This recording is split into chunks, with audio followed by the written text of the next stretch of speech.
Festivity की शुरुआत हो चुकी है और जिस तरह फेस्टिविटी की हम बात कर रहे हैं, टीम्स इधर उधर प्रैक्टिसेस कर रही हैं। कोई टीम जो है वो किसी शहर में है तो कोई टीम किसी और शहर में है, और सारे जिस तरह हम बात कर रहे थे कैप्टन्स बैठे और कैप्टन्स ने डिस्कशन की। पिंडी में ओपनिंग सबसे पहले तो पिंडी पहुंचे हुए हैं सब। हाँ बिल्कुल, पिंडी में है और जिस तरीके से कप्तानों की प्रेस कॉन्फ्रेंस और जिस अंदाज से इसका आगाज़ होने जा रहा है, उससे पहले जैसे एक फेस्टिविटी की बात की, और जब अभी ब्रेक से पहले शायद आफरीदी साहब शुरू में बता रहे थे कि जब आप पाकिस्तान की क्रिकेट जब आपको ऊपर नज़र आती है तो फिर कोई बलोची, कोई सिंधी, कोई मुहाजिर, कोई उर्दू स्पीकिंग, कोई पंजाबी नहीं होता। वो आपको सब के सब एक झंडे तले जमा होते हैं और वो पाकिस्तान का झंडा होता है। इसी बात को आगे बढ़ाते हैं। शायद साहब जैसे भी चंद दिन पहले इधर मीनार पाकिस्तान पर एक कलंदर्स नाइट हुई, लाहौर कलंदर्स ने किया, तो उसमें मुख्तलिफ शहरों से लोग थे लाहौर में जो रहते हैं। तो आपको लगता है कि ये एक बड़ी ख़ास चीज़ है जो क्रिकेट से जुड़ी हुई है कि सबको मुत्तहद कर देती है? बिल्कुल ऐसे ही है। लाहौर कलंदर ने प्रोग्राम किया, कितना मजमा आया था, ठीक ठाक हज़ारों में लोग आए हुए थे। मैं थोड़ी देर के लिए देखा, काफ़ी ज़बरदस्त प्रोग्राम उन्होंने ऑर्गेनाइज किया था। तो इस तरह की एक्टिविटीज़ बहुत इंपॉर्टेंट है। आपकी फ्रेंचाइज एज अ बिजनेस भी एक इम्पॉर्टेंट चीज़ है आपकी टीम के लिए। और मैं समझता हूँ कि हर फ्रेंचाइज को जो है ना वो इस तरह की रिस्पॉन्सिबिलिटी लेनी चाहिए, क्योंकि आप उस शहर की टीम होते एटलीस्ट उन लोगों को ही उनके लिए एक एंटरटेनमेंट आप कर सकते हैं। आप वहाँ पे एकेडमी बना सकते हैं, वहाँ के बच्चों को अच्छा जो हम बात करते हैं ग्रूमिंग की, स्किल्स डेवलपमेंट की बातें करते हैं हम। आप एक फ्रेंचाइज सिर्फ ये नहीं है कि आके साल में 1 महीना क्रिकेट खिला के फिर आप नज़र ही नहीं आ रहे पूरे साल। तो वो as a Pakistani as a क्योंकि आपने इन्वेस्ट भी किया हुआ होता है तो पैसे से पैसा बनता है। आपको मार्केटिंग अच्छी होनी चाहिए, आपकी सेल की टीम ज़बरदस्त होनी चाहिए, तो आप अच्छा बिजनेस कर सकते हैं। मगर फिर एक इशू आता है कुछ टीम्स के साथ, जो कि ऑब्वियसली हम कोयटा ग्लैडिएटर की बात करते हैं, उनके पास अपना होम ग्राउंड नहीं है। ऐसा पेशावर ज़ल्मी बहुत अरसे से कोशिश कर रहे हैं मगर वो भी अपने होम का एडवांटेज नहीं उठा सकते, दो कि वो अपने होम में काफ़ी अकेडमीज़ और उनकी लीग्स जो होती रहती हैं वो होती हैं। बट फिर कोयटा जो है वो कोयटा जाकर इस तरह लीग्स अरेंज करे या इस तरह के इवेंट्स अरेंज करे, मुश्किल हो जाती है चीज़। मुश्किल है, बिल्कुल मुश्किल है। हाँ, आप ये कर सकते हो। अभी तो फिलहाल ये है कि सिचुएशन डिफरेंट है वहाँ पे बलूचिस्तान साइड, लेकिन ये है कि इससे पहले भी टाइम था। आप वहाँ का जो बुगटी स्टेडियम है, हाँ बुगटी स्टेडियम है, तो वहाँ पे आप हफ्ते का कैंप लगा सकते हैं। हफ्ते का कैंप लगता है वहाँ पे क्योंकि वहाँ की टीम है वो वहाँ के नाम से पहचानी जाती है। तो मेरे ख्याल में इस तरह का इनिशिएटिव इनको छोटे छोटे करके लेने चाहिए। इससे ये था कि बलूचिस्तान में आपका एक सॉफ्ट इमेज वो भी बड़ा इंपॉर्टेंट है वहाँ के लोगों को, इसलिए सेलिब्रिटीज़ जाती नहीं है वहाँ पे, बहुत कम जाती हैं। तो इस तरह की इनिशिएटिव, यानी जिम्मेदारी सारी फ्रेंचाइजीज की है, पीसीबी की कोई जिम्मेदारी नहीं। पीसीबी का देखिए दुनिया में ना एक बात मैं बताऊं, दुनिया में जो है ना गवर्नमेंट्स जितनी भी होती है ना ये बिजनेसेस नहीं करती। ओके, ठीक है, जो बिजनेसेस करते हैं ना गवर्नमेंट का काम है उनको मैनेज करना, उनके मसले मसाइलों को हल करना, क्योंकि उन लोगों की वजह से पैसा आता है। ठीक है ना, वो आप मुल्क के लिए बिजनेस कर रहे हैं, उनकी वजह से कितने लोगों का रोजगार का वो होता है, मसला हल होते हैं। तो आई थिंक कि ये एज अ पीसीबी इनको इस तरीके से मैनेज करनी चाहिए थी चीज़ों को फ्रेंचाइज के साथ मिलकर। यूसुफ साहब, अभी जब हम बात कर रहे हैं ये एक चूँकि लीग शुरू होने जा रही है, पाकिस्तान टीम की कारकर्दगी कोई बहुत अच्छी नहीं रही, आपको लगता है कि ये फ़र्क पड़ सकता है जो देखने वाले हैं, या फिर ये खींच सकते हैं? दोनों तरफ से ही हो सकता है कि अच्छा परफॉर्म करें लोग आना भी शुरू हो जाएंगे।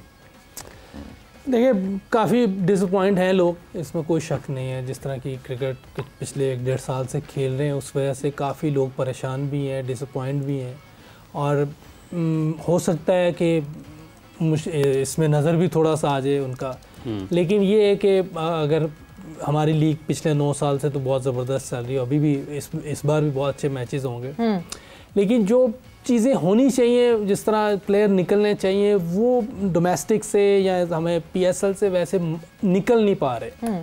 इस तरह आए तो मेरा ख्याल है कि पाकिस्तान क्रिकेट को भी फ़ायदा हो, जैसे दुनिया की दूसरी जगहों पे होता है, उनकी फ़र्स्ट क्लास से, उनकी डोमेस्टिक क्रिकेट से, लीग से लोगों को फ़ायदा होता है। तो इस तरह अल्लाह करे कि इधर भी हमारे जो ये पीएसएल हो रही है या जो भी डोमेस्टिक क्रिकेट से अच्छे प्लेयर आना शुरू हुए, ताकि हमारी जो पूरी दुनिया में रिस्पेक्ट थी वो दोबारा वापस आए, क्योंकि उस तरह की क्रिकेट नहीं हम खेल पा रहे अनफॉर्चुनेटली, जैसे कि हमें खेलनी चाहिए। जितना बड़ा नाम है पाकिस्तान का दुनिया में, कितने बड़े बड़े प्लेयर दिए हैं पाकिस्तान ने, वो वाला जो टच है ना वो नज़र नहीं आ रहा कहीं भी, लोग भी इस पे परेशान हैं। मुशी भाई नज़र आ रहे हैं PSL की वजह से। मुशी भाई तो दुनिया की हर जगह नज़र आ सकते हैं। नजर आते हैं। अच्छा यूसुफ जो बात कर रहे हैं ना ये प्लेयर्स नजर आने चाहिए, बिल्कुल सही बात है। साथ में लेकिन जो प्लेयर नजर आ जाते हैं ना उनका ख्याल रखें। जो नजर आ जाता है उनका ख्याल, वो प्लेयर भी तो ख्याल रखें वैसे जो नजर। बिल्कुल ठीक कहा आपने, बिल्कुल लाला की बात भी सही है। प्लेयर अगर हसन नवाज को देखा जाए पॉजिटिव साइन है कि जिस तरह की विकेटें थी ऐसी विकेटें होती नहीं है T20 क्रिकेट में।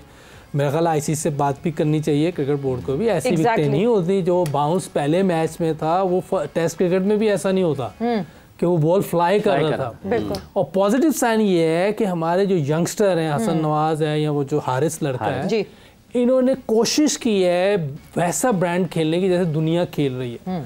अगर ये आराम से भी खेलते तो मुश्किल होनी थी, ये मैं बता दूं। ऐसे आसान विकेट नहीं थी, लेकिन एक पॉजिटिव साइन है। देखिए जैसे हारिस है, हारिस पे पोटेंशियल है, हारिस को थोड़ा सा ग्रूम करना पड़ेगा और बेहतर करना पड़ेगा।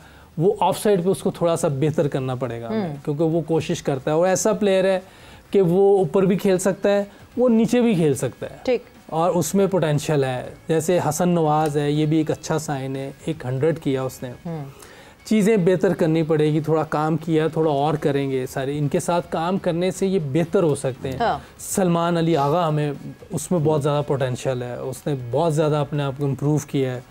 कैप्टनसी भी उसकी अच्छी लगी है, क्रिकेट भी बहुत ज़बरदस्त खेल। अगर आप देखें जब आता है वो हाई स्ट्राइक रेट से खेलता है। अगर आप उसकी T20 सीखने की अर्ज है जो सबसे ज़रूरी बात है। बॉल तो हमें इस टूर पे आप देखें पॉजिटिव चीज़ें भी, हालांकि सीरीज 4-1 से हारे हैं, 3-0 से हम वनडे भी हारे हैं, लेकिन जो पॉजिटिव चीज़ें हैं वो ये हैं, इसमें कोई वो नहीं है हमारे पास। वैसे मैंने प्लान तो किया था कि PSL पे जाएंगे, बट पाकिस्तान क्रिकेट की अगर बात हो आई गई, अब क्या करें। अब आई गई है तो फिर, और आप जाहिर सी बात है टीम के साथ थे तो वो पूछना जरूरी बनता है कि ODI में क्या हुआ। मतलब ठीक है हमने T20 में देखा, we had a younger lot, younger team थी, ठीक है हो गया। ODI की टीम जो कि हम पिछली सीरीज अगर मैं उठा के देखूं तो हम साउथ अफ्रीका में जिस तरह परफॉर्म करके आए थे, हम जिस तरह ऑस्ट्रेलिया में खेल कर आए थे, न्यूजीलैंड में इतने फेड आउट क्यों हो गए? ये अभी तक चैंपियंस ट्रॉफी का क्या गुबार दिल से निकला नहीं है या सर पे अभी तक उसका वजन है? अब मैं उसमें तो था नहीं, लेकिन ये था जो अभी तो थे ना, अभी हमें वही बताएं। अभी जो था इसमें देखें, जो क्रिकेट पहला मैच जो हम खेले हैं उसमें तो सारे सब ने भी, प्रेस भी और सारे कह रहे हैं कि हमने वो टीम जो सिलेक्शन थी वो सही नहीं थी, हमने एक बॉलर कम खिलाया। उसमें अब क्या सोच थी वो मुझे नहीं आइडिया, लेकिन ये था कि वो विकेट 2 दिन से बारिश हो रही थी, टॉस बहुत अच्छा जीते हम, उन आउट भी कर लिए थे 2-3 हमने जल्दी उनके, लेकिन उसके बावजूद जिस तरह वो क्रिकेट खेले हैं वो लोग, चैपमैन और वो जो हमारा इनका मिचेल, दोनों एक्स्ट्रा ऑर्डिनरी उन्होंने क्रिकेट खेली है। वो 340 वाली विकेट नहीं थी, वो 230-40 रन उस पे होने चाहिए थे। लेकिन उसके बाद फिर जो बैटिंग हमें स्टार्ट बहुत अच्छा मिला, उसके बाद अब क्रिकेट चल रही थी। जो एक चीज़ मैं इधर पहले भी कहता रहा हूँ, उनसे भी बात करता रहा हूँ कि जो इंटेंट होती है ना, इंटेंट ये होती है कि जो एवरेज है उसको मेंटेन करना। देखिए मिसाल के तौर पे हमें 300 रन करने हैं और 8 की एवरेज है, तो 8 रन हम हर ओवर में करते रहे। इसको करते हुए अगर हम आउट भी हो जाए ना तो कोई ऐसी बात नहीं है, क्योंकि एक दिन ऐसा आएगा हम ये करते रहेंगे तो आहिस्ता आहिस्ता जीतना शुरू हो जाएंगे, जैसे ऑस्ट्रेलिया करता है। ठीक। और अगर हमें 8 की एवरेज चाहिए और हम उसको मेंटेन नहीं कर रहे और वो आखिर पे 10-11 की हुई थी, तो इस तरह हारने से आप कभी भी इम्प्रूव नहीं कर सकते। तो आप जो क्रिकेट है ना आजकल की, वो इंटेंट ये है कि आपको एवरेज जो चाहिए उसको आपको हर ओवर में करना है, मेंटेन रखना है, उसको मेंटेन रखना है। क्योंकि आप 340 रन चेस कर रहे हैं, 350 कर रहे हैं, कभी 300 कर रहे हैं, तो आपको उस एवरेज को मेंटेन करना है। वो चीज़ें नहीं अगर होंगी तो आप मैच हार जाएंगे। और मेरे ख्याल ये तीनों मैचेस में ऐसे ही अगर आप देखें कि लगता है ऐसे है कि 40 ओवर तक हम बहुत अच्छा खेल रहे हैं, लेकिन वो जिस तरीके से हम खेल रहे होते हैं, वो जब यंगस्टर आते हैं, यंगस्टर 10 की एवरेज नहीं कर सकते। बिल्कुल। आपको यंगस्टर को ऐसी जगह पे भेजना है जहां वो परफॉर्म करें, जहां उनके लिए चीज़ें ईजी हो और वो अपनी क्रिकेट खुल के खेल सकें। देखिए मैंने, अब लंबी बात हो रही है लेकिन आपने पूछा है तो मैं बता दूं, जो उधर मैंने मीटिंग में भी बात की है कि मैं ये कह रहा था कि भाई नंबर 4-5 पे, 4 पे बाबर आ जाए, 5 पे आगा आ जाए, 6 पे ही आ जाए, क्योंकि एक आपने प्रेस कॉन्फ्रेंस भी सुनी होगी रिजवान की कि उसने कहा हम फिनिश नहीं कर पा रहे। तो फिनिश आप 40 ओवर तक मैच में तो पूरे होते हैं हम, लेकिन जब आप 40 ओवर ख़त्म होते हैं तो हमें 10 रन की एवरेज चाहिए होती है। बिल्कुल। तो फिनिश इसलिए 10 ओवर में इतना रह जाता है, तो फिनिश इसलिए नहीं कर रहे, इनमें से कोई भी नहीं होता आखिरी ओवर्स में। तो फिनिश तो कोई वो सीनियर प्लेयर करेगा ना जिसने इतनी क्रिकेट खेली हुई है, यंगस्टर आके फिनिश नहीं कर सकता। तो इसलिए मैं इन्हें कह रहा था कि आप अपना एक नंबर पीछे कर लें ताकि आप लोग फिनिशिंग करें। आखिरी 50 ओवर तक आप तीनों में से कोई एक होगा तो फिनिशिंग हो सकती है। अब आप तैयब ताहिर को आप ब्लेम करें, मेरा नहीं ख्याल उसको ब्लेम करना चाहिए। एक यंगस्टर है, वो कैसे 10 रन की एवरेज कर सकता है? वो आके कोशिश करता है, अगर आप देखें वो आते सिंगलें लेना शुरू करता है, लेकिन 10 रन आसान नहीं है। और वो बॉलिंग भी अच्छी कर रहे थे वो लोग। इस टूर में प्रेस कॉन्फ्रेंसेस अलग अलग हुई, रिजवान ने भी बहुत सारी प्रेस कॉन्फ्रेंसेस जिसमें जो दिख रहा था वही बात की। लाला फ़हीम अशरफ ने प्रेस कॉन्फ्रेंस में एक बात की विच वाज वेरी इंपॉर्टेंट, जो कि समवॉट यूसुफ वही बात कर रहे हैं कि हमें टीम का सोचकर खेलना पड़ेगा। वही कि आप अपनी रन्स के लिए अपने रन्स भी करें, बहुत अच्छी बात है, बट ऐसे नहीं कि आप दूसरों के लिए इतना सब कुछ छोड़ जाएं पीछे कि वो दूसरे उसको मैचअप ना कर सकें। सो जब ये टीम से इस तरह की आवाज़ें आने लगती हैं तो फिर कैसे साथ खेलेंगे? देखिए सवेरा, अपने लिए भी खेलोगे तो टीम का ही फ़ायदा होगा, लेकिन अपने लिए फिर ख़त्म भी उसी तरह ही करो। एटलीस्ट जब आप कर जाते हो, जब बॉले भी खेल जाते हो, रन भी कर लेते हो, देन एज अ सीनियर भी होते हो आप, ठीक है, तो फिर आपको गेम को लंबा भी, दूसरे बैट्समैन भी तो खेल रहे होते हैं ना, जो अपोजिशन होती है वो भी तो लंबा कर रहे होते हैं ना। 100 का फिर 100 नज़र भी आता है, मज़ा भी आता है, टीम भी जीतती है आपकी। यूसुफ और मैंने एक बात की थी, यूसुफ ने वो बात की थी कि प्लेयर्स अपना पाँव इस्तेमाल नहीं करते। सिंगल्स बहुत इंपॉर्टेंट रोल अदा करते हैं पार्टनरशिप में, कॉन्फिडेंस लेवल में बढ़ता है बैट्समैन का। जब बैट्समैन को सिंगल मिलता है उसको कॉन्फिडेंस, उसका पाँव का इस्तेमाल मैंने सिर्फ सलमान अली आगा के अलावा किसी का नहीं देखा। सलमान अली आगा उसको मिलता है बॉल, वो निकलता है, वो चाहे मिड ऑन मारे, मिड ऑफ छक्का मारे, जो भी है, हमें ये निकल के जो खेलना होता है ना, ये बॉल बनानी भी पड़ती है आपको बैट्समैन को। अगर आप खड़े खड़े, तो बॉलर को पता है, मुझे पता है कि इस बैट्समैन ने मुझे निकलना ही नहीं है, तो मैं अपने उस एरिया को क्यों छोड़ूंगा? मुझे डिस्टर्ब करे ना, मुझे स्विप पे मारे, उल्टी शॉट मारे, सिंगले निकाले, ताकि मैं फोकस करूं कि यार मैंने इसको डॉट बॉल कहाँ करनी है इसको।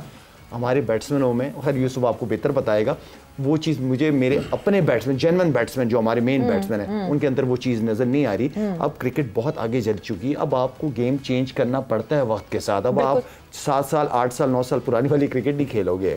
अब आपको बॉलर की लाइन और लेंथ को ख़राब करने के लिए थोड़ा पाँव का इस्तेमाल, फुटवर्क जिसे कहते हैं, वो बहुत इंपॉर्टेंट है यूज़ करना। अच्छा, जैसे फ़हीम का जिक्र किया, बैटिंग कोच है ना, क्यों नहीं आपने सिखाया भाई सिंगल लेने लड़कों को? ये खुद अंदर नहीं खेल सकते, ये खुद नहीं खेल। फ़हीम का जिक्र किया अभी जैसे सवेरा ने, जो पोस्ट मैच प्रेस कॉन्फ्रेंस होती है या अभी रिजवान बोले हैं, तो वो लगता है कि शायद उनके इख्तियार में नहीं है। तो आपको लगता है कि माहौल को बहुत अच्छा नहीं है, कप्तान बाइख्तियार नहीं है और इस वजह से वो एग्जीक्यूशन की तरफ भी नहीं जा पाता? मेरा तो ये पहला इनके साथ था। मुझे नहीं आइडिया कि उनके इख्तियारात हैं नहीं हैं, ये तो वही बता सकते हैं, क्योंकि आपको पता ही नहीं चला। नहीं, मेरा कैसे, मैं तो टीम बनाने में मेरा तो कोई 11 की तो उन्होंने बनानी है, ये 15 की ये भी मुझे नहीं पता, वो तो मैं इधर बैठा हुआ था, हमारे साथ थे। तो ये टीम बनाना उनका काम है, मेरा काम नहीं है। मैं, हाँ, मेरे से जब पूछेंगे तो मैं ज़रूर बताऊँगा, ठीक है। और उसमें ये जो इख्तियारात की आप बात कर रहे हैं, ये रिजवान बेहतर बता सकते हैं। अच्छा, जैसे भी शायद मैंने ये बात बनती नहीं थी रिजवान की तरफ से।